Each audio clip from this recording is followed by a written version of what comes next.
Bonjour et bienvenue sur le podcast One Thing in a French Day. Aujourd'hui, jeudi 5 septembre 2019, cet épisode, le numéro 1699, s'intitule « La rencontre avec Simon et Georgia, glacier à Veules-les-Roses, première partie ».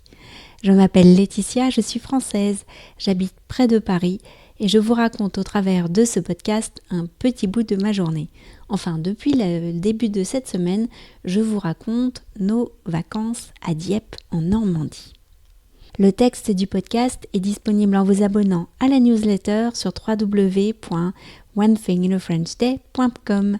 Vous pouvez également suivre le podcast sur Facebook ou sur Instagram. La rencontre avec Simon et Georgia, glacier à Veules-les-Roses, première partie. Bon, puisque Florent était convaincu, j'ai arrêté là mon récit sur Dieppe. Mais il y avait tant de choses encore à raconter, notamment la venue d'Anna.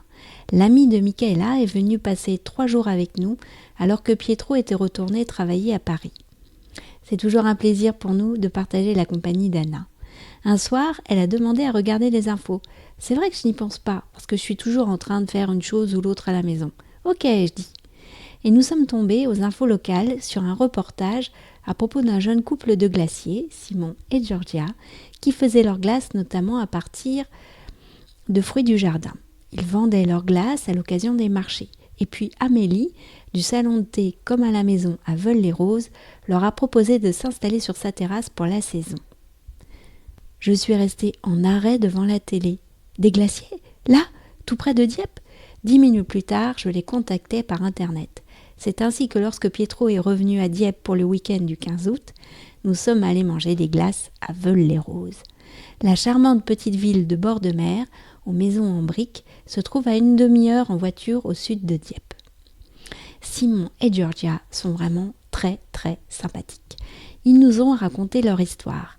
Ils se sont rencontrés en Australie. Simon, qui est pâtissier chocolatier, était venu en Australie parce qu'il avait envie de nature grandiose. Dans l'entreprise de chocolat dans laquelle il avait trouvé du travail, il y est tombé amoureux d'une jeune pâtissière australienne, Georgia. Après une période en Australie, ils sont partis en Europe où ils ont fait plusieurs saisons dans les Alpes. C'était une période de travail assez intense, mais qui les a beaucoup rapprochés. Au cours d'un voyage en Italie, ils ont eu l'idée de créer leur propre entreprise. Et c'est en Normandie qu'ils se sont installés, la région d'origine de Simon, pour créer leurs recettes de glace et leur propre cornet au passage, dont le désormais célèbre cornet aux graines de lin, créé à l'occasion du Festival du lin à Saint-Pierre-le-Vigier. Mais qu'y avait-il donc en bac lors de notre visite ? Vous le saurez en suivant l'épisode de mardi prochain, où vous pourrez entendre Simon parler des glaces qu'il a créées avec Georgia. Épisode à ne pas louper, nous sommes d'accord.